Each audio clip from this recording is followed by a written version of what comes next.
Do you like simple and super effective trout patterns? And when I say simple, I mean patterns consisting of just two materials and are quick and easy enough to tie that you can bash out a dozen in about 20 minutes? If so, you're going to love this video. So let's not mess around, let's get into it. The CdC and Elk.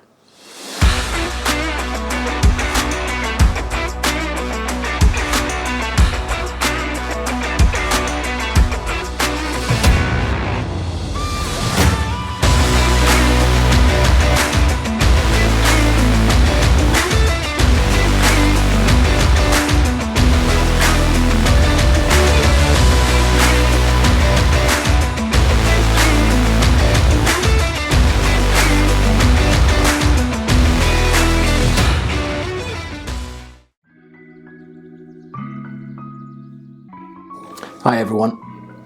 In this video I'll be tying the CdC and Elk, the famous pattern developed in the 1980s by Hans Weilenmann as a result of his fishing trips in Montana and as a CdC wielding alternative to the also famous Elk-Haired Caddis. The CdC and Elk is a pattern that I've been tying for about almost 20 years. And from someone who loves simplicity, you can't get much more simple but more effective than this simple pattern.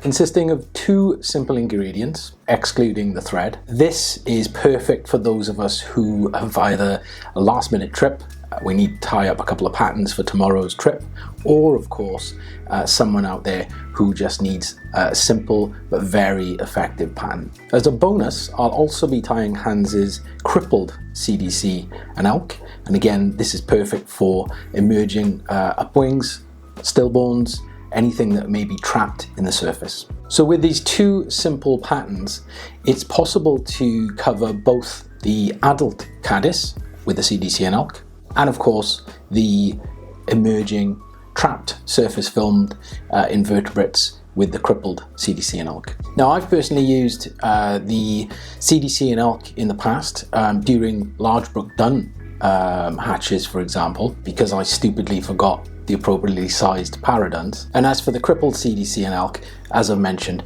perfect for anything trapped in that film. So for those looking for that simple but very effective pattern, you won't go wrong with the CdC and Elk. So without further ado, let's take a look at the materials.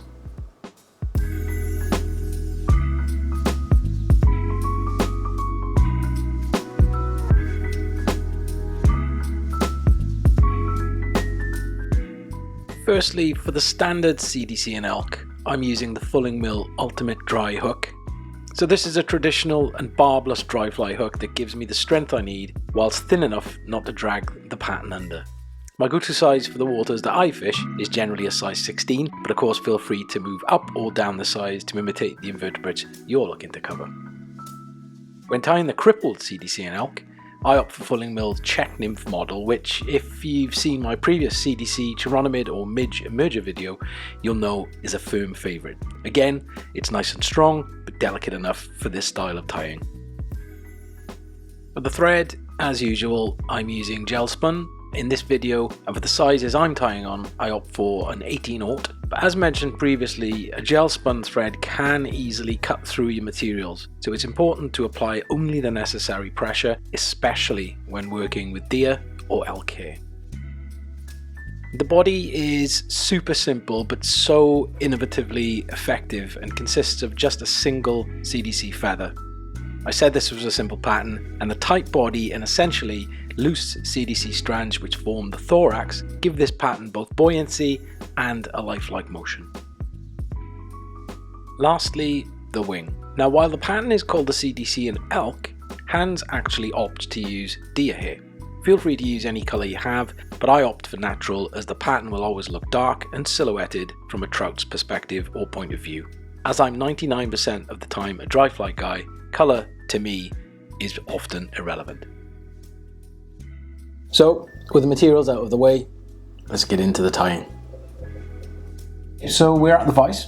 I've got my Fulling Mill Ultimate Dry This one's just in a black nickel, but feel free to use whatever you've got. Obviously what we're looking for is a standard sort of dry fly hook, but again this hook, as I mentioned earlier, just offers the strength that we need and the fineness in the wire that we're after. So you can see I've mounted the vise, I've tied in my thread, and then next what I'm going to do, I'm just going to take this down just to where the hook shank starts to bend, and then we'll look to tie in our CdC feather. So with the thread exactly where I want it, I'm going to take one of my CdC feathers. You can see I've cleaned up the fluff there from the base of the stem of the feather. I'm just going to brush forward the fibers. I'm just going to take that under my thread and up over the shank, and then just take a bit of pressure on the thread up, and then just draw that back nice and slowly until we've got a nice tag at the front. So I'm just going to give that one wrap around to tie that in, and then I'm just going to take a locking wrap under that feather and then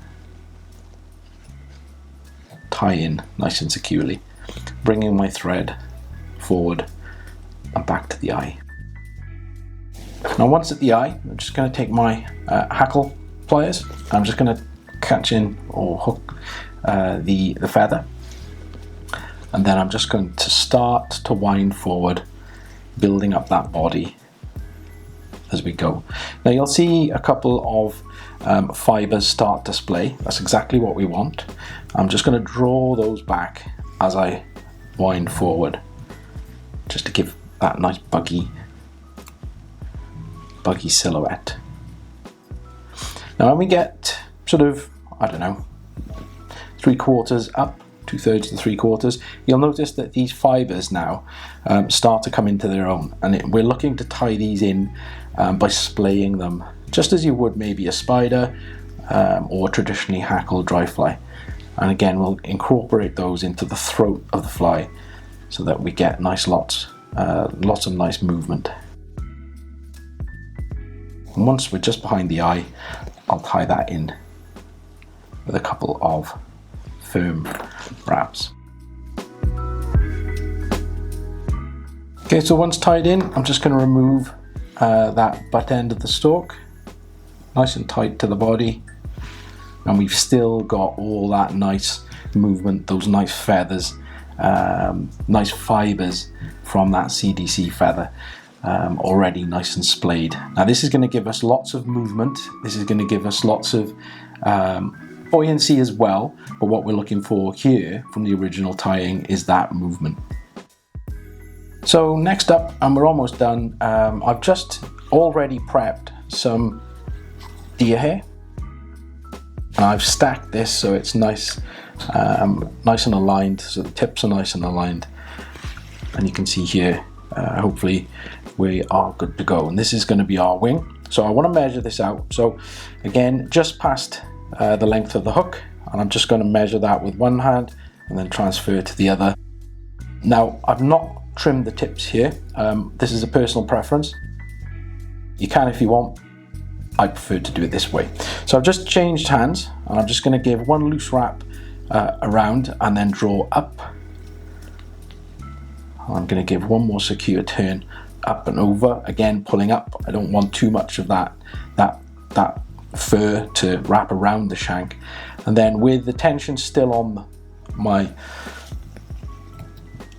thread, I'm just going to go through at about 45-degree angle through about half of the fur, and then a loose wrap down, and then draw all back, and then a couple of turns just to park my thread behind the eye. And then lastly, I'm just going to take my whip finish tool, and I'm going to whip finish behind the eye.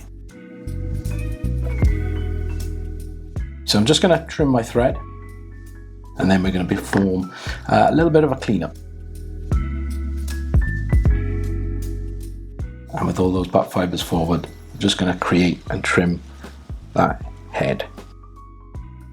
And there we have it, the CdC and Elk, tied as an adult imitation. Again, lots of lots of buoyancy from both that wing and of course lots of mobility from the CdC feather fibers. Okay, so the next pattern then, the crippled CdC and Elk, and as I mentioned, this is an awesome emerger style pattern, again using the same 2 ingredients, but this time around we're going to use a curved hook. I'm using a fulling mill check nymph hook this time around, nice and curved, nice and strong, and again gives that sort of semi-submerged profile that we're after. I've mounted the hook in the vise and let's get on with the thread. So with the thread on, I'm just going to again wind down towards the bend of the shank, and once down to the bend of the shank, I'm just going to change the aspect of the hook in the vise just to make it a little bit more easier to tie. So with the hook slightly moved in the vise, again just giving a good platform to tie on, again we're just going to go in with a single CdC feather, and again just in the same style, under the thread and up over the hook shank to park. And once on top of the hook shank, again I'm just going to put a little tension on my thread and just draw back, so we've just got that nice small tag, and then exactly the same way I'm going to give one strong turn over and then one under the feather just as a locking wrap, and then tie down. So once I've brought the thread up to the eye of the hook, again I'm just going to take my hackle pliers, and exactly the same way I'm just going to start to wind the feather up the shank to form that body.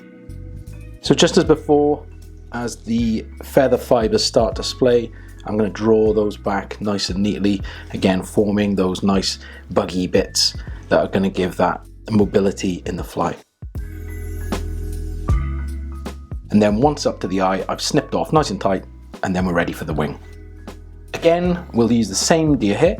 Again, this is already stacked and aligned in my hair stacker, and I'm just going to line this up. I want this to be about the same size as the body, if not slightly longer. So again, I'm just going to line that up, and then again a nice loose wrap over the top, and then drawing up.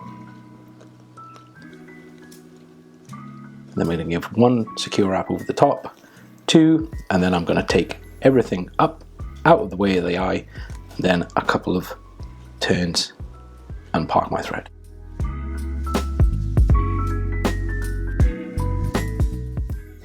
Next up, take my whip finish tool and again draw everything up, and I'll give that a nice firm whip finish behind the eye. And then lastly, this needs a clean up, as you can see, so I'm just going to snip my tying thread and then give this a clean up.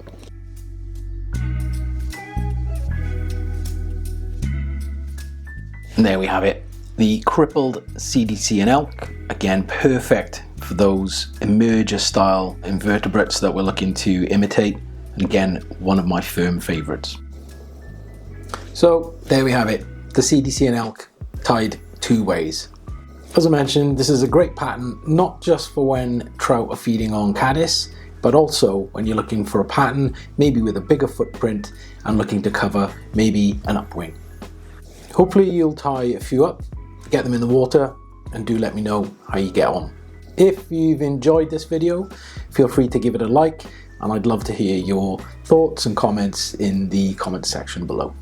Also, if you're enjoying these videos, feel free to subscribe, and of course with that you'll get notified each time I create a new video. So until next time, happy tying, happy fishing, and I'll see you soon.